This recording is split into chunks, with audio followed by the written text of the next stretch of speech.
శ్రీ గురుభ్యో నమః. శ్రీమాత్రే నమః. అచింత్య వ్యక్త రూపాయ నిర్గుణాయ గుణాత్మనే సమస్త జగదాధారమూర్తయే బ్రహ్మణే నమః. యోంత ప్రవిశ్య మమ వాచమిమాం ప్రసుప్తాం సంజీవయత్యఖిల శక్తిధరస్వధామ్నా అన్యాశ్చ హస్తచరణ శ్రవణత్వగాదీన్ ప్రాణాన్ నమో భగవతే పురుషాయ తుభ్యం. శ్రీ గురుభ్యో నమః. శ్రీమాత్రే నమః. 2026వ సంవత్సరంలో సూర్యగ్రహణాలు చంద్రగ్రహణాలు రెండుగా ఉన్నాయి. అంటే 2 సూర్యగ్రహణాలు వస్తున్నాయి, 2 చంద్రగ్రహణాలు వస్తున్నాయి. అయితే ఈసారి భారతదేశంలో కనిపించేటువంటి చంద్రగ్రహణం మాత్రం ఒక్కటి. అది మార్చి 3వ తారీఖు 2026వ సంవత్సరంలో వచ్చేటువంటి చంద్రగ్రహణం.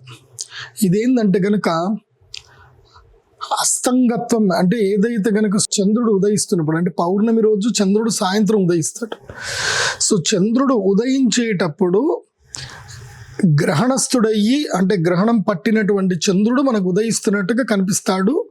కొంచెము గ్రహణం మనకు కనిపిస్తుంది. ఆల్మోస్ట్ 7 గంటల వరకు గ్రహణం మనకు కనిపిస్తుంది. ఈ చంద్రగ్రహణము పాల్గొన శుద్ధ పౌర్ణమి పూర్వ ఫల్గుని నక్షత్రములో 2వ పాదంలో సంభవిస్తుంది. మరి ఈ పూర్వ ఫల్గుని నక్షత్రంలో గ్రహణం రావడం వల్ల లాభమా నష్టమా అనేది మనం క్షుణ్ణంగా తెలుసుకోవాలి. ఇంకొక విషయం, ఈ గ్రహణం ఏ సమయంలో జరగబోతుంది, ఎవరెవరికి కనిపిస్తుంది అని అంటే, వేరే దేశాల్లో ప్రారంభమవుతుంది. అంటే ఏషియన్ కంట్రీస్లో కనిపిస్తుంది, కానీ సాయంత్రం మాత్రమే కనిపిస్తుంది.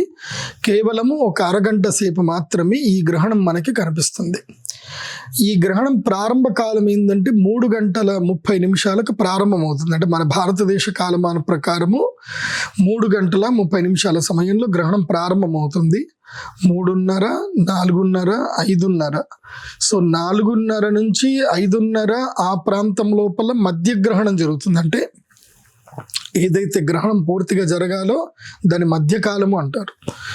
ఆ తర్వాత 5:30, 6 తర్వాత విమోచన కాలం ఉంటుంది. అంటే 6 నుంచి 6:45 నిమిషాల వరకు విమోచన కాలం ఉంటుంది. మొత్తం మీద చూడాలంటే ఈ గ్రహణము 3:30 గంటల పాటు ఉంటుంది. ఆద్యంత పుణ్యకాలము 3:30 గంటలు. ఈ గ్రహణం ఎవరెవరు చూడకూడదు అంటే, పూర్వ ఫల్గుని నక్షత్ర జాతకులు చూడకూడదు, సింహరాశి వారు చూడకూడదు, అదేవిధంగా కన్యారాశి వారు కూడా ఈ గ్రహణాన్ని చూడకూడదు. ఇక ఈ గ్రహణం వల్ల ఎవరెవరికి నష్టము, ఎవరెవరికి లాభము అనేది తెలుసుకునే ముందు, ఈ పూర్వ ఫల్గుని నక్షత్రంలో గ్రహణం సంభవిస్తే ఏం జరుగుతుంది అనేది ఫస్ట్ మనం తెలుసుకోవాలి. ఎందుకోసం అంటే, ఒక గ్రహణం జరిగింది అని అంటే ఒక మంచికి ఒక చెడుకి రెండిటికి సూచన ఇస్తుంది. అది దేనికి మంచి దేనికి చెడు అనేది సూచన ఇస్తుంది.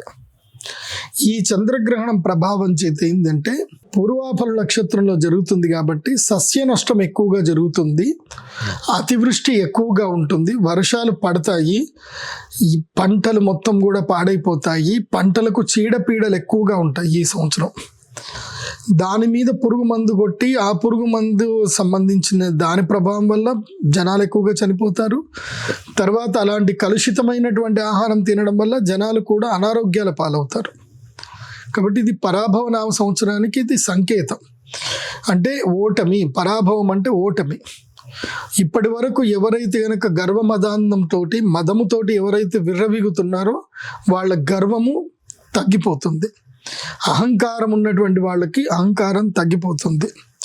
ఈ గ్రహణ ప్రభావం చేత సస్య నష్టం ఎక్కువగా జరిగే అవకాశం ఉంటుంది.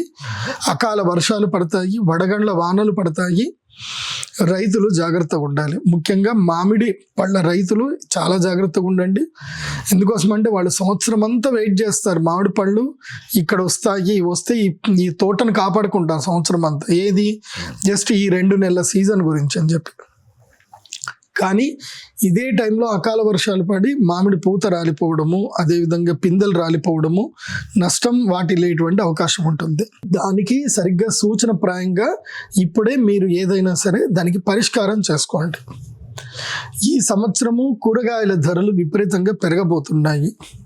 ముఖ్యంగా టొమాటో ధర, అదేవిధంగా తెల్లటి ఉల్లిపాయ యొక్క ధర పెరగబోయేటువంటి అవకాశాలు ఉన్నాయి. ఈసారి ఆలుగడ్డ కూడా పెరుగుతుంది, ఆలుగడ్డ కూడా ఏడిపిస్తుంది అందరినీ. కాబట్టి ఈ చంద్రగ్రహణం ప్రభావం చేత ముఖ్యంగా రైతులకు నష్టం వాటిల్లిన జాగ్రత్త పడ్డ రైతులకు మాత్రం లాభాలు మిగులుతాయి.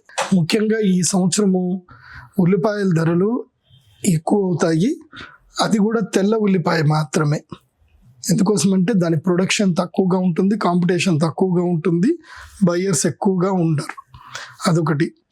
టొమాటోకి జూన్ జూలైలో లాభం వచ్చే అవకాశం ఉంటుంది. జాగ్రత్త ఉన్నటువంటి వాళ్లకు టమాటా దాదాపుగా ఒక 10 రోజులు శాసిస్తాం మార్కెట్. 5 నుంచి 10 రోజుల పాటు టమాటా, ఉల్లిపాయ, అదేవిధంగా ఆలుగడ్డ కూడా ఈ సంవత్సరం మార్కెట్ని శాసించేటువంటి అవకాశాలు ఉంటాయి. రైతులు బ్రోక్లీ పంటను కూడా వేసుకోండి. దానివల్ల ఈ పంటలు జాగ్రత్తగా వేసుకుంటే గనక వీటి ద్వారా లాభాలు వచ్చే అవకాశాలు అయితే కనిపిస్తున్నాయి. ఈ సంవత్సరము ప్రకృతి ఎందుకోసమంటే పూర్వ ఫల్గుణ నక్షత్రము భగ నక్షత్రం కాబట్టి భాగ్య నక్షత్రం అంటారు. కాబట్టి భాగ్య నష్టం జరిగే అవకాశం ఉంటుంది. కాబట్టి భాగ్యం అంటే మనకున్నది ఆహార పదార్థాలే. కాబట్టి ఆహార పదార్థాల విషయంలో అప్రమత్తంగా ఉండండి. ఇంకోటి ఏంటంటే నీరు కలుషితమయ్యే అవకాశం ఉంటుంది. ఆహార పదార్థాలు కలుషితమయ్యే అవకాశం ఎక్కువగా ఉంటాయి. కాబట్టి బయట రెస్టారెంట్లలో భోజనాలు చేసేటప్పుడు అప్రమత్తంగా ఉండండి, జాగ్రత్త వహించండి. నా అడ్వైజ్ అయితే బయట తినకపోవడమే మంచిది అనేది నా అడ్వైజ్. ఇక ఈ గ్రహణము సమయములో గర్భిణీ స్త్రీలు ఎలా ఉండాలి అనే దాని గురించి తెలుసుకుందాం. గర్భిణీ స్త్రీలకు ఈ గ్రహణ సమయము గండకాలము అంటారు. దీన్ని ఏంటంటే గర్భవేద కాలము అంటారు. ఈ గ్రహణము జరుగుతున్నప్పుడు ఏంటంటే తప్పకుండా గర్భపిండం మీద ఆ వేద అనేది కలుగుతుంది. ఎందుకోసమంటే గ్రహాల యొక్క ప్రభావం చేతనే శిశువు క్రమేణా పెరగడం అనేది జరుగుతుంది. ఆ క్రమేణా పెరిగేటువంటి సందర్భంలో ఎక్కడైతే గనక సూర్యచంద్రుల నుంచి రావాల్సినటువంటి కిరణ సమీకరణం సమయానికి రాకుండా అడ్డుపడుతుందో ఇది అకాలం. ఎందుకోసమంటే సూర్యుడు ఉదయించడము, అస్తమించడము, చంద్రుడు ఉదయించడము, అస్తమించడము, తర్వాత పౌర్ణమి, అమావాస్యలు రావడం అనేది సహజం. కానీ పౌర్ణమి రోజు గ్రహణం రావడం అనేది అసహజం. కాబట్టి ఈ అసహజమైన సమయం ఒక 3.5 గంటల పాటు జరుగుతుంది. కాబట్టి పిండమునకు రావలసినటువంటి కిరణ తేజములు అందవు. అందుకే ఇది పూర్వకాలం నుంచి ఎప్పటి నుంచో ఈ పద్ధతి చెప్తా ఉన్నారు. కాబట్టి గర్భిణీ స్త్రీలందరూ కూడా ఈ పద్ధతి పాటించండి. ఎవరైతే గర్భము దాల్చినటువంటి స్త్రీలు ఉన్నారో వాళ్ళు మార్చి 3వ తారీఖు 2026 రోజున ఉదయం నుంచి మొదలు ఎక్కడికి బయటకు వెళ్ళకండి, ఇంట్లోనే ఉండండి. ముఖ్యంగా మధ్యాహ్నం 2 గంటల లోపలనే భోజనాలన్నీ కంప్లీట్ చేసుకోండి. పాల పదార్థాలు పాలు తాగకూడదు, పెరుగన్నం తినకూడదు, పాలు పెరుగు ఇవి ముట్టకూడదు. పాల పదార్థాలు ఏవి కూడా ఆ రోజు స్వీకరించవద్దు. మధ్యాహ్నం 1-2 మ్యాక్సిమం 2 గంటల లోపల భోజనాలు కంప్లీట్ చేసేసుకొని ఇంట్లో కిటికీలు కానీ అన్నిటిని కూడా చక్కగా ఆచ్ఛాదనం చేసుకోవాలి. కర్టన్స్ వేసుకొని ఎక్కడి నుంచి వెలుగు రాకుండా చూసుకొని ఒక గదిలో చక్కగా పడుకోవాలి. ఆ గదిలో ఆవు నెయ్యితో చేసిన దీపం వెలిగించుకోవాలి. ఒక మూలన ఆవు నెయ్యితో చేసినటువంటి దీపం వెలిగించాలి. దాని పక్కనే ఒక బిందెలో కానీ ఒక కలశంలో కానీ నీళ్లు తీసుకొని అందులోపల ఒక తులసి దళం తీసి పక్కన పెట్టుకోవాలి. మీరు ఏవైతే నీళ్లు తాగుదామనుకుంటారో ఆ నీళ్లలో తులసి దళం వేసుకొని నీళ్లు తాగండి. తులసి దళానికి ఒక అద్భుతమైన శక్తి ఉంటుంది. అది ఏవైతే కనుక నెగిటివ్ రేడియేషన్స్ ఏవైతే మన బాడీకి వస్తాయో అవి నీటిని తాకకుండా ప్రొటెక్ట్ చేస్తుంది. తులసికి ఆ శక్తి ఉంటుంది. అందుకే ప్రతి ఒక్కరి ఇంట్లో తులసి చెట్టు ఉండాలి అని అంటారు. ఇంట్లో తులసి చెట్టు ఎండిపోయింది అని అంటే ఆ ఇంట్లో అరిష్టం జరుగుతుంది అని అర్థం. ఏ ఇంట్లో అయితే తులసి చెట్టు చక్కగా గుబురుగా వికసిస్తుందో వాళ్ళ ఇంట్లో లక్ష్మీదేవి తాండవిస్తుంది అని అర్థం. వాళ్ళ ఇంట్లో అందరూ బాగుంటారు అని అర్థం. కాబట్టి ప్రతి ఒక్కరి ఇంట్లో తులసి చెట్టు పెట్టుకోండి. తర్వాత ఈ చంద్రగ్రహణము మన భారతీయులకు ఇది వర్తిస్తుంది. కాబట్టి దేవాలయాలు మొత్తం కూడా మూసేయాలి.